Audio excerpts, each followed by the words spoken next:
para la autora, sí, para Maristela Svampa, hay mutaciones en la ciudadanía. Y esto me voy a detener porque es importante, porque me parece súper fundamental, porque nosotras como docentes formamos en ciudadanía, sí, tenemos que hacer una formación en participación ciudadana, tenemos que trabajar en esa clave. Entonces, pensando un poco en esto de las mutaciones de la ciudadanía, para la autora el neoliberalismo generó, es socióloga Maristela Svampa, ¿sí?, una fuerte dinámica descolectivizadora.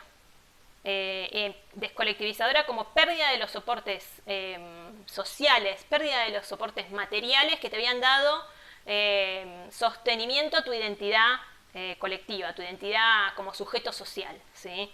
Perdiste, esto sí tiene que ver con cómo cómo rompe los lazos sociales, cómo desarma la trama social el neoliberalismo, en lo que es más exitoso según lo que dice Anderson. Por eso me parece importante la relación entre los dos autores. La flexibilización laboral es una de las claves, ¿sí? Afecta fuertemente la capacidad de representatividad y de reclutamiento de los sindicatos. Es un debate que tienen los sindicatos durante toda la década del 90, si eran o no parte de los sindicatos, porque uno sabe, no sé si saben, pero cuando uno forma parte de un sindicato haces un aporte desde tu salario. Si vos dejás de tener empleo y no tenés salario, ¿cómo haces el aporte que fija que vos sos afiliado al sindicato?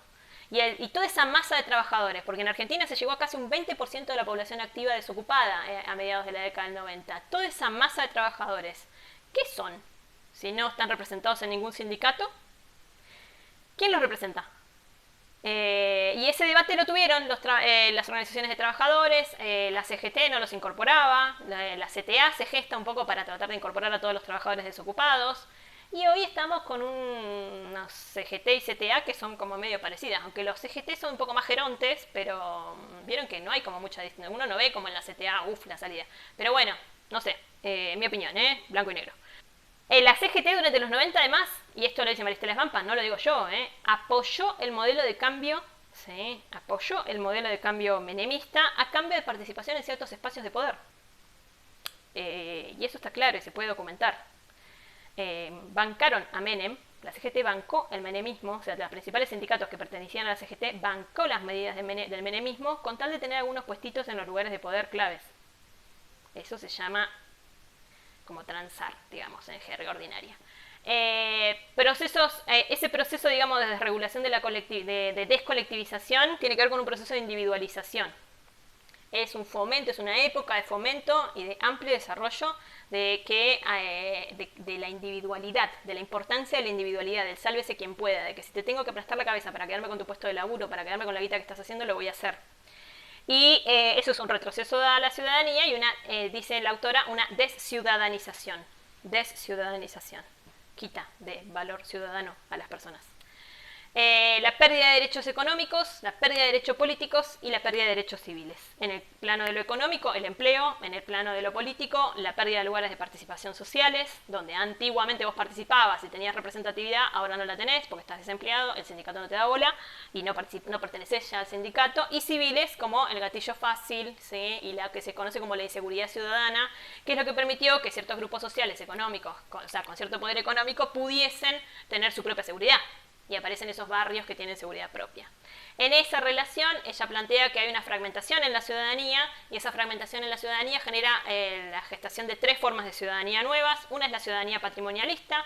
La ciudadanía patrimonialista tiene que ver con una especie de construcción de la gente que tenía poder económico, de aquellos que eran considerados los ganadores dentro del modelo de la época neoliberal.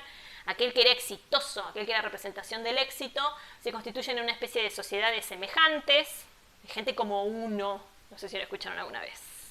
Me encanta esa frase y además me encanta recordar quiénes me lo decían. Basado en acceso a la propiedad. La ciudadanía patrimonialista está basada en el acceso a la propiedad, a las fronteras espaciales. Vivimos en un determinado lugar, no vivimos en cualquier lado. Y a la afirmación de la homogeneidad social. Básicamente el ejemplo es el country. El ejemplo es el country, es la gente que empieza a vivir en barrios privados. El barrio privado. Viterbory entera, ¿sí? El barrio privado es la representación de esa ciudadanía patrimonialista. Entonces yo tengo derechos, porque yo sé que vivo en el country. Tengo derecho a tener mi seguridad, tengo derecho a tener mi propio código. Medio como que eso se vio un poco así quebrado cuando, para mí por lo menos, ¿no? Y hay mucho escrito sobre eso y siempre lo utilicé como una estrategia de clase. Cuando matan a María Marta García Belsunce. A la María Marta García Belsunce el marido le llenó la cabeza de plomo en la bañera. y lo hicieron pasar como que se había muerto de forma natural en la bañera. ¡Qué hermoso! Alto femicidio. Y el hermano declaraba después que había entrado a la casa, que había visto que había digamos, la base de la bala, los casquillos de bala, pero pensó que era un pituto y lo tiró por el inodoro. Memorable.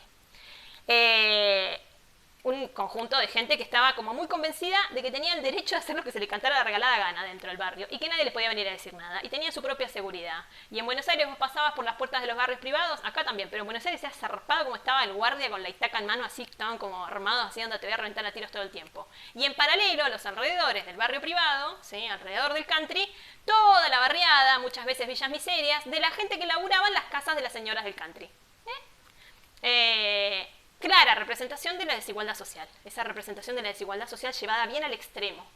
Otro elemento que yo he usado mucho en clase para enseñar estas cuestiones, Las viudas de los jueves. Una película que si no la vieron, voy a ver si está liberada en internet, les pongo el enlace en la descripción, porque está muy buena y porque es la representación de la crisis del 2001, es así como llegando al extremo de esta vida de la gente del country.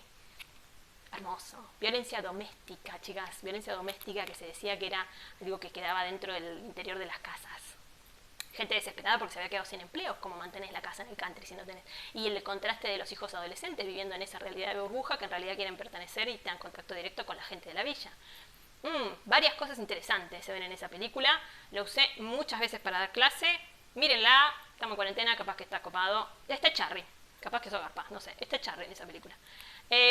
Ciudadano, la otra representación de la ciudadanía, el otro ejemplo de la ciudadanía es, otra de las formas que toma la ciudadanía para Maristela es el ciudadano consumidor. Y hace una distinción entre el ciudadano consumidor y el ciudadano consumidor usuario. El ciudadano consumidor está basado sobre todo en el hecho de que sos el usuario o sos el consumidor de los bienes que provee el mercado. Y por participar de ese mercado y participar de las lógicas en las que el mercado se mueve, estás teniendo derechos, ¿sí? Aparecen todas las organizaciones de defensa de los consumidores, ¿no? Y se vuelven como más importantes para la población incluso que las básicas de derecho al ejercicio, por ejemplo, del voto.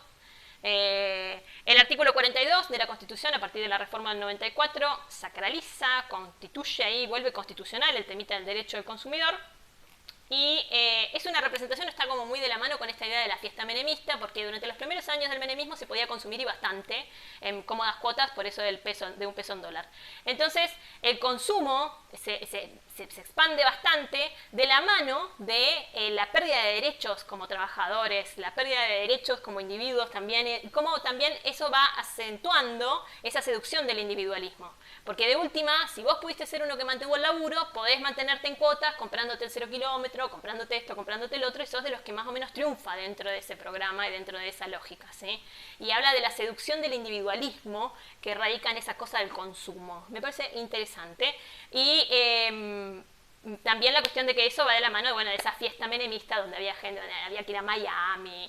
El ciudadano patrimonialista y el ciudadano consumidor como que la máxima expresión están en Esperando la carroza con el personaje de Brandoni, ¿no? Digo, si vieron Esperando la carroza, ese que se iba a Miami, que de golpe se llenaba de guita con la especulación financiera en el mercado y que miraba al resto de la familia así como por arriba del hombro, hermoso.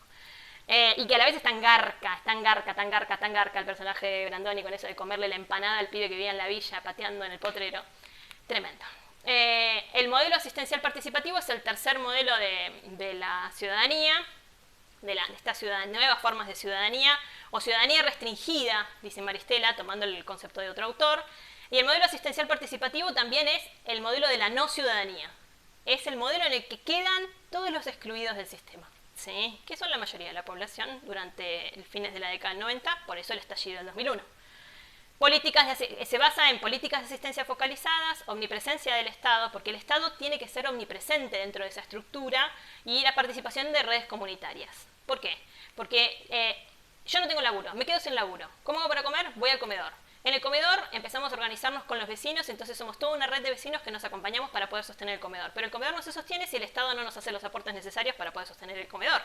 Entonces hay una omnipresencia del Estado, porque a su vez el Estado también a través de otros programas y de otras estructuras es el que te permite poder tener las chapas para terminarte la casa o la ventana. Y al poder tener todo eso a través de la estructura política del Estado, también se generan esos mecanismos por los cuales no te da la chapa al político si no lo votás. Entonces es toda una red donde el Estado es omnipresente y a su vez es el Estado con la policía los que te están reprimiendo, los que te están persiguiendo y están vigilando que no te construyas la casa, si te construís la casa que te la hacen pelota porque estás tomando un terreno, bla, bla, bla, bla.